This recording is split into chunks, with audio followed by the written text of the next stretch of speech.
Assalamualaikum. Halo, saya Fei. Apa kabar?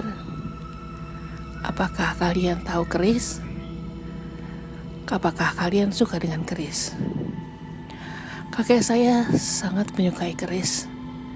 Walaupun keris itu hanya sebagai koleksi, hanya sebagai pajangan saja di kamarnya. Kakek saya punya banyak sekali keris. Keris itu dia bungkus dengan kain putih dan dipajang begitu saja di kamarnya.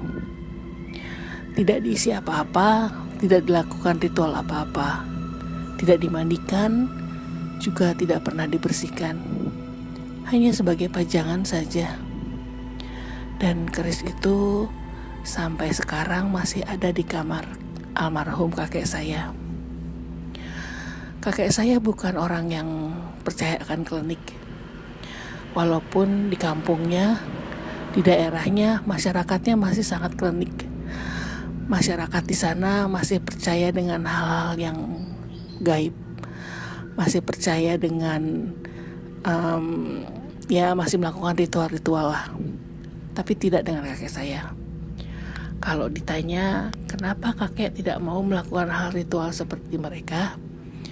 Kakek saya hanya berkata, percaya itu hanya pada Gusti Allah saja.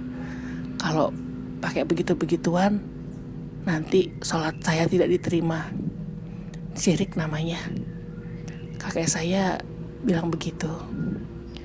Kakek saya bukan orang yang religius, tapi dia juga tidak percaya akan klinik. Apa ya namanya?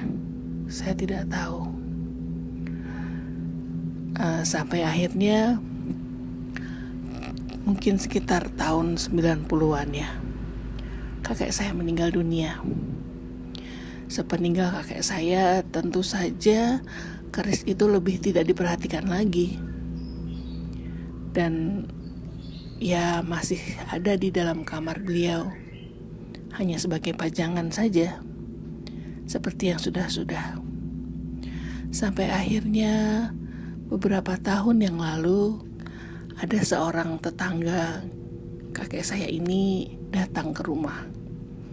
Beliau meminta izin untuk merawat keris-keris peninggalan kakek saya.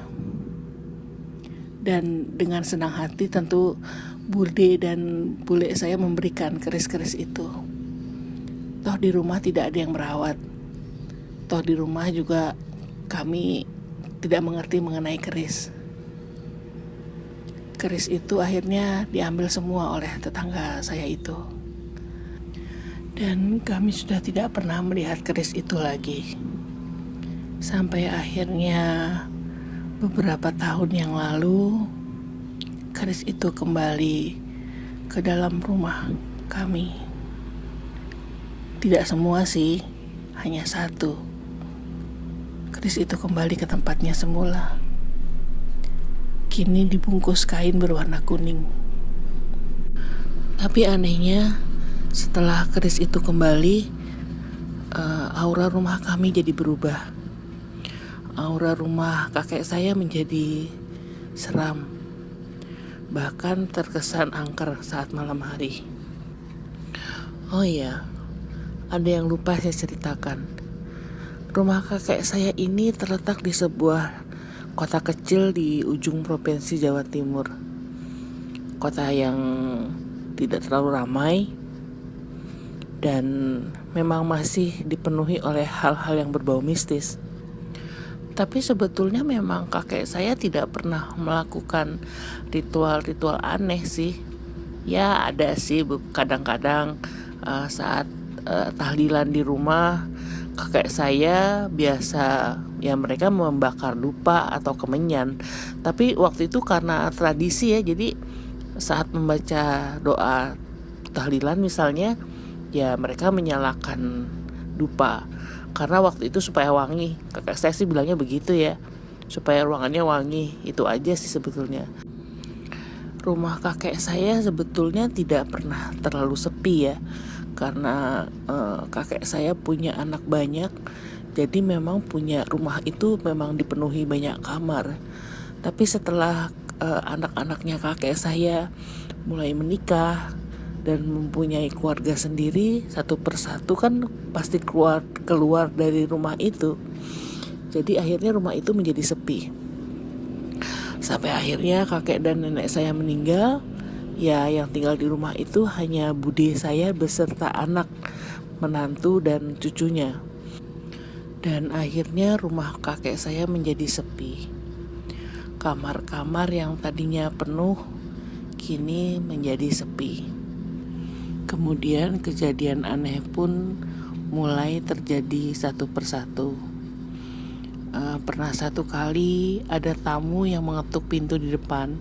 Padahal saat itu rumah dalam keadaan kosong, tidak ada orang sama sekali.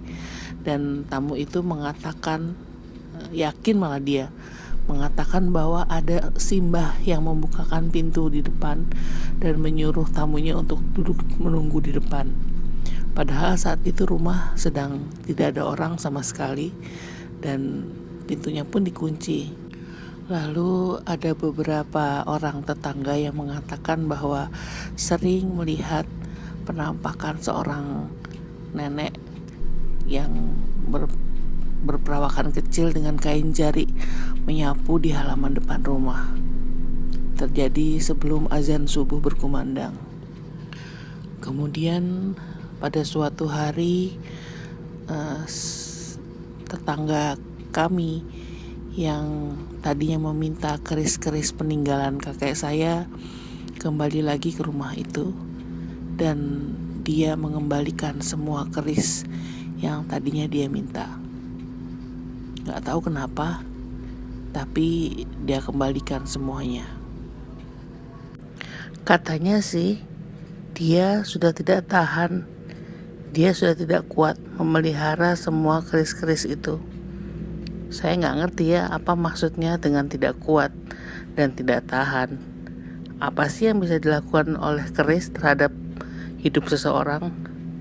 Saya gak percaya sebetulnya, dan memang gak percaya. Akhirnya keris-keris itu oleh bude saya dicuci, dibersihkan dengan air biasa, dan kembali ke kamar kakek saya. Tapi kali ini tidak dipasangi kain, jadi hanya dijejer di atas tembok dan hanya jadi pajangan saja sampai sekarang, dan tidak terjadi apa-apa lagi di rumah. Ya, mungkin keris-keris itu memang hanya ingin kembali kepada pemiliknya. Mungkin itu jawabannya.